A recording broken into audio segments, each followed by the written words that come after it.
ef við erum að fara yfir götu þá byrjum við á því að stoppa. Síðan förum við að horfa til beggja hliða, síst vinstri, hægri og vinstri. Og eftir hverju erum við að líta? Eftir bílunum, eftir umferðinni. Segðu mér frá því hvernig þessi umferðarfræðsla fer fram hjá nemendum í grunnskólum.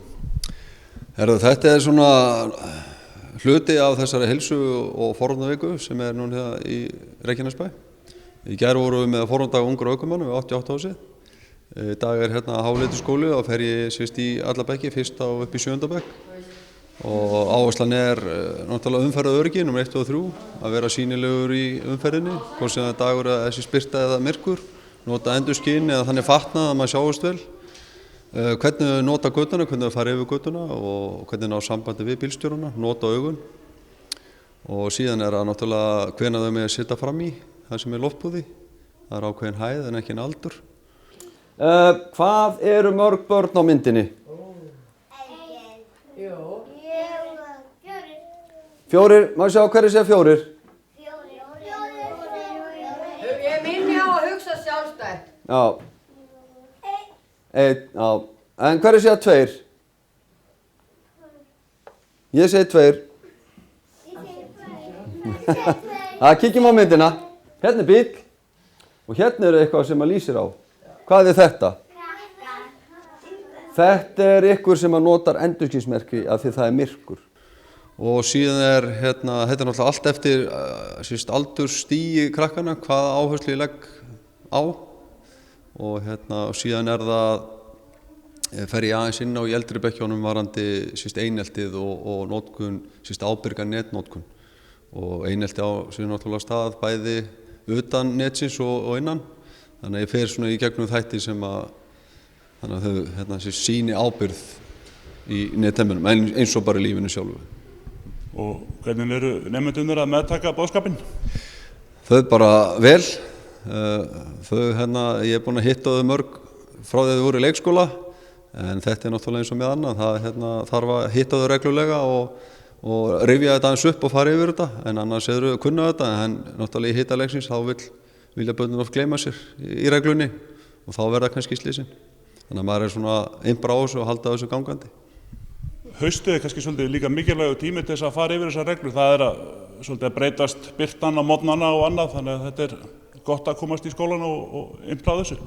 Já, bara mjög, og það þarf ekki endilega að vera, myrkrið náttúrulega framundan og þá mikið hægt að vera þannig klæddur að maður sjáist vel, bæði öryggi fyrir börnin sjálf og bílstjórana.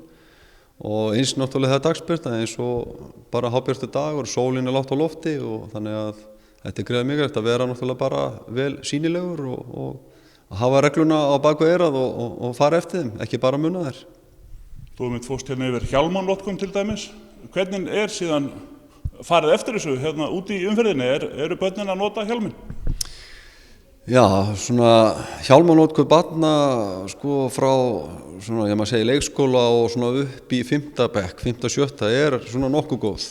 En þegar þú kemur í 5. og 7. bekk þá fer þetta að vera svona eitthvað púgó eða þau verða fyrir aðkasti eða einelti skólasystkina sinna út að þau séu að nota hjálm, af því þeim finnst þeim vera kannski orðin eitthvað fullorðin. Þannig að það svona dregur aðeins úr henni svona þegar aldurinn fer aðeins að hækka og síðan virðist hann koma aftur inn þegar fólk komið á ákveð aldurskeið og fer að huga því að veita því að hjálmur skiptir höfumáli hvort sem við erum börn eða fullorðnir. Þannig að hann bara bjargar. Hann á alltaf að vera kúl. Hann kúl og verður það áfram. Það eru allir kúl sem nota hjálm. En þetta eineltisprógram sem þú ert með, hvað ert að fara yfir þar með þessum eldri nemendum? Já, hérna náttúrulega erum við bara með börn upp í 7. bekk. Ég aðeins að fara að fylgja því eftir svolítið allra vörum, þetta einelti ógeð. Þannig ég ekki að fara mjög djúpt í það, ég aðeins líka bara að þau, það hefur ekki rétt á því að leggja annan einelti því það ekki fullkominn og við erum bara fallega eins og við erum og við eigum ekki að ganga svona inn í líf annars manns.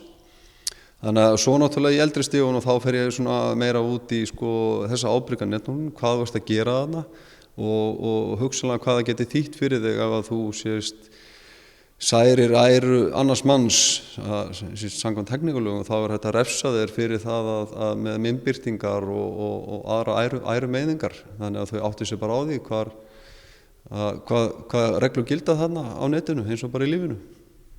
Þú komst inn á það hérna áðan að þú ert búin að vera að hitta þessa krakka mjög oft frá því bara þau voru lítil á leikskóla. Hversu oft ertu að hitta nemendur í gegnum skólagönguna? Já, ég hef búin að fylgja þessum börnum mörgum frá því náttúrulega úr leikskóla og alveg upp í framhaldsskólan og það, maður þekkir þau, þetta orðin svona, þau snerta maður svona í hjartanu að því maður búin að fylgja svo lengi eftir. Þetta eru náttúrulega, það eru 11 grunnskólar á Suðurnesjum og ég sé forvarna þáttinn hjá lögreglunni. Þannig að þetta eru 11 skólar, þetta eru mörg börn, þetta eru nokkuð þúsund börn, fyrir utan náttúrulega leikskólan líka sem eru 15. Þannig að ég reynir svona að ná yfir flesta skóla, flesta bekki yfir árið, skólaárið. En ég kemst ekki yfir það náttúrulega, en ég reynir mitt besta, reyna að sinna öllum. Allir þekkja Krissa löggu og maður heyrir það þegar maður verður hérna í stofu, það vilja margir fara á trúnó.